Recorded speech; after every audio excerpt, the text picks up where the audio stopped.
Hey, this is Gary with Gary vs. Cars, and we're back again with my 1929 Model A Ford Roadster.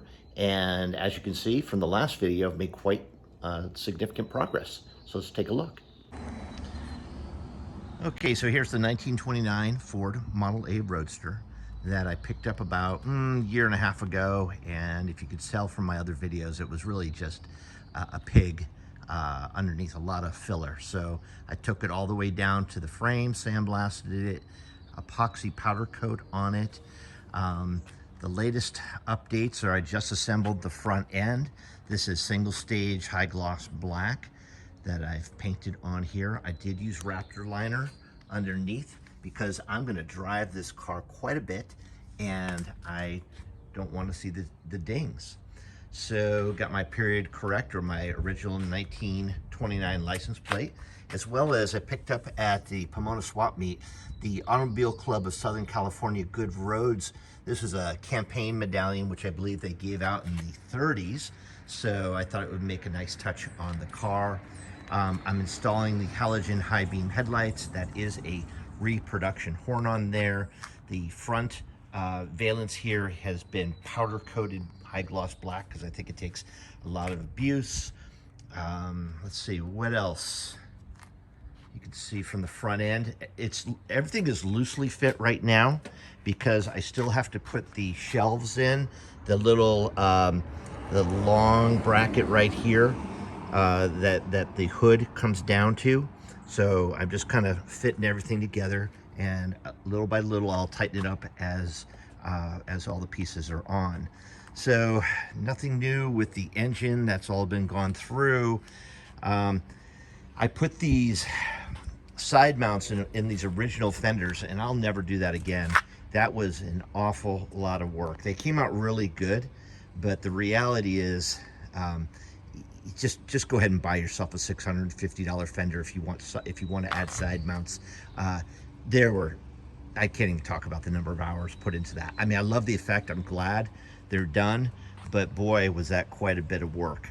I did buy an Optima battery. I figured why not, just added protection there.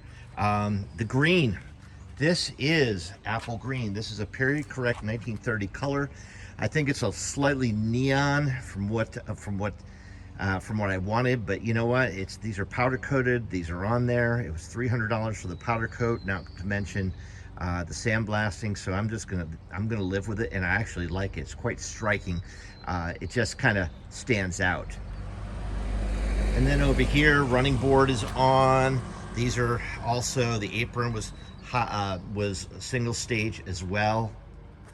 Exhaust on, full back end, rear end. This right here is an 1850s stagecoach chest that I had lost the key to. I've had this for about 30 years, and we used it as a coffee table in the house, and I lost the key to it.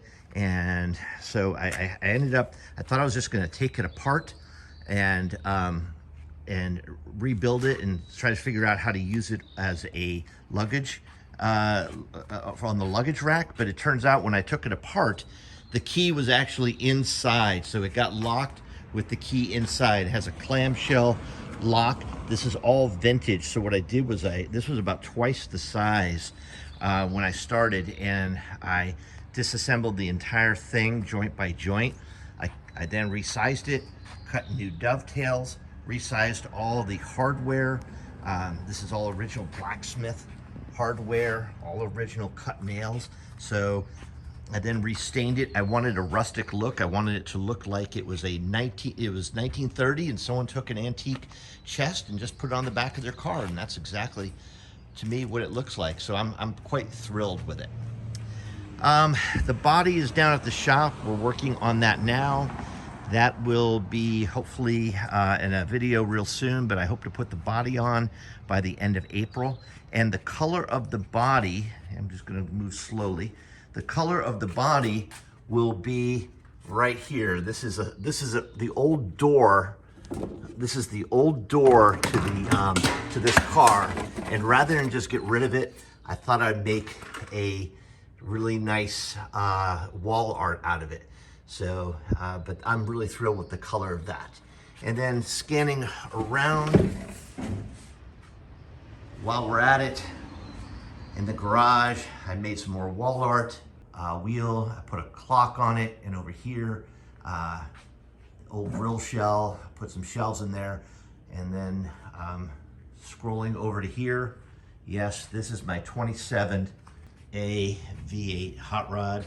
We just dropped the engine in that, so that's a next project. Well, we're after the Mustang, but that one's going. So thank you for following along, and I hope to have some more videos out soon. If you haven't already done so, hit like and subscribe and leave me a comment. I promise to respond. I'd love to talk about the cars. And if you have any questions about Model A's, if you're restoring one, I've got some helpful hints if you're interested. So reach out. Thank you. Bye-bye.